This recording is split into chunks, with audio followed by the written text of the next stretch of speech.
भारत पाकिस्तान के बीच हालात बेहद तनावपूर्ण हैं। भारत पाकिस्तान के बीच कभी भी बड़ा युद्ध हो सकता है और दोनों देशों ने बड़ी तैयारी भी कर रखी है। बस हरी झंडी का इंतजार किए जा रहे हैं और ऐसे में भारत सरकार ने कई बड़े फैसले लिए। जो पाकिस्तानी यहां पर रह रहे थे उन्हें वापस भेज दिया गया, बॉर्डर पर भेज दिया गया। जो घुसपैठी बांग्लादेशी थे उन्हें वहां पर वापस भेज दिया गया है। और ऐसे में चर्चा ये चल रही थी कि क्या सीमा हैदर को भी पाकिस्तान भेजा जाएगा। बीते काफी समय से ये चर्चा चल रही थी कि कई जो पाकिस्तानी हैं उन्हें यहां से भेज दिया गया है। कई पाकिस्तानी जो कलाकार हैं या क्रिकेटर्स की अगर मैं बात करता हूं तो उनके जो ट्विटर हैंडल है उनको यहाँ पर बैन लगा दिया गया है। उनके यूट्यूब चैनल जो है वो यहाँ पर बैन कर दिए गए हैं।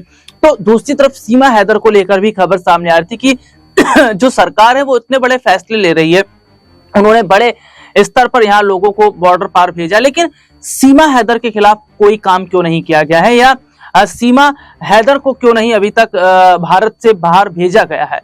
तो ये चर्चा चल ही रही थी। हालांकि जो सीमा हैदर के वकील हैं उनका भी बयान सामने आया जिसमें ये कहा गया कि सीमा हैदर ने सनातन धर्म अपना लिया है, यानी कि हिंदू धर्म सीमा ने अपना लिया है। और इस बीच एक बड़ी खबर अपने दर्शकों को बताएं कि सीमा हैदर और सचिन लगातार लाइमलाइट में हैं, लेकिन हाल ही में एक ऐसी घटना सामने आई जो बहुत ज्यादा अगर कहा जाए तो चर्चाओं का तो विषय है, लेकिन ये घटना ये साफ तौर पर बताती है कि क्या हमारे देश में नफरत की खाई इस हद तक जो है बन गई है कि लोग बिना कुछ सोचे कदम उठा रहे हैं। सीमा हैदर जो अपने परिवार के साथ बेहद खुशी तरीके से रह रही हैं, अपने मोहल्ले में खुशी तरीके से रह रही हैं, उन पर अचानक से एक शख्स ने हमला कर दिया। खबर सामने आई है कि ये जो शख्स है वो हमला करने वाला वो गुजरात से आया था। हालांकि इसको गिरफ्तार तो कर लिया गया है, लेकिन अपने दर्शकों को एक रिपोर्ट दिखाते हैं कि आखिरकार क्या बड़ी वजह है कि उसने सीमा हैदर के घर में वो घुसा है और सीमा पर हमला किया है। रिपोर्ट देखिए। भारत और पाकिस्तान के बीच हालात के बहुत ज्यादा तनावपूर्ण है और इन सब के बीच एक बड़ी खबर सामने आई है सीमा हैदर को लेकर। दरअसल अपने दर्शकों को बता दें कि बार बार यही कहा जा रहा है कि आखिरकार सीमा हैदर को पाकिस्तान क्यों नहीं भेजा गया, और सीमा हैदर को लेकर लोगों में काफ़ी ज़्यादा गुस्सा भी देखने को मिल रहा है। दरअसल अपने दर्शकों को बता दें कि हाल ही में खबर सामने आई कि बीते दिनों करीब 7 बजे एक युवक सीमा हैदर के घर घुस गया और उस पर हमला कर दिया। जानकारी के अनुसार युवक ने पहले घर के मुख्य दरवाजे पर जोर जोर से पैर मारे, फिर अंदर घुसते ही सीमा हैदर का गला दबाने लगा। इस दौरान उसने सीमा को 3-4 थप्पड़ भी मारे। अचानक हुई इस घटना से सीमा हैदर घबरा गई और शोर मचा दिया। शोर सुनते ही उसके परिजन मौके पर पहुंचे और हमलावर युवक को पकड़कर उसकी पिटाई शुरू कर दी। घटना की सूचना मिलते ही सीमा हैदर ने तुरंत मोबाइल के जरिए कोतवाली, रबुपुरा और पुलिस अधिकारियों को जानकारी दी। खबर मिलते ही पुलिस महकमे में हड़कंप मच गया और भारी पुलिस बल मौके पर पहुंची।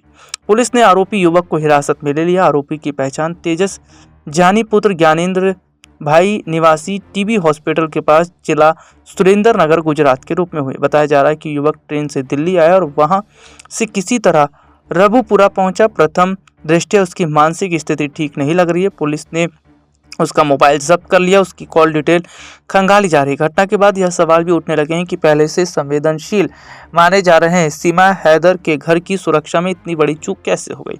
पहलगाम की घटना के बाद से ही सीमा हैदर की सुरक्षा के लिए पुलिस की तैनाती की बात कही जा रही थी। एसपी सार्थक सेंगर ने बताया कि युवक से गहन पूछताछ की जा रही है, उसे मानसिक स्वास्थ्य ठीक नहीं है। पुलिस पूरे मामले की गंभीरता से जांच कर रही है और आवश्यक जो काम है उसको देख रही है। हालांकि खबर सामने आई कि सीमा हैदर की सुरक्षा बढ़ाई जा सके। ये रिपोर्ट आपने देखी जिसमें विस्तार से हमने अपने दर्शकों को दिखाया। हालांकि अब ये देखना होगा कि क्या सीमा हैदर पर हमला करने वाला जो आरोपी है उसे कड़ी से कड़ी सजा दी जाएगी। हालांकि इन दिनों हमारे देश के अंदर हिंदू और मुसलमान दोनों के बीच में खाई बन चुकी है, क्योंकि जिस तरीके से देखा गया कि कई बड़े जो हिंदू धर्म गुरु हैं और इसके अलावा कई बड़े बीजेपी के लीडर वो साफ कह चुके हैं कि हमें मुसलमानों से कोई सामान नहीं खरीदना है और उनके सामान का बहिष्कार करना है। इसके साथ ही पाकिस्तान के किसी भी प्रोडक्ट का इस्तेमाल नहीं करना है। तो सीधे तौर पर देखा जा रहा है कि जो पहलगाम में हमला हुआ, धर्म पूछकर गोली मारी गई, उसके बाद पूरा मामला हिंदू मुसलमान हो गया है।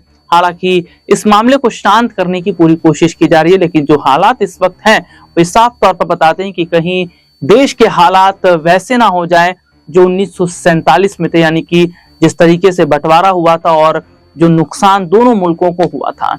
हालांकि ये भी देखना होगा कि भारत अब पाकिस्तान पर क्या बड़ा कदम उठाएगा। फिलहाल आज के इस खबर में इतना ही। आपसे फिर दोबारा मुलाकात होगी, तब तक के लिए इजाजत दीजिए। नमस्कार।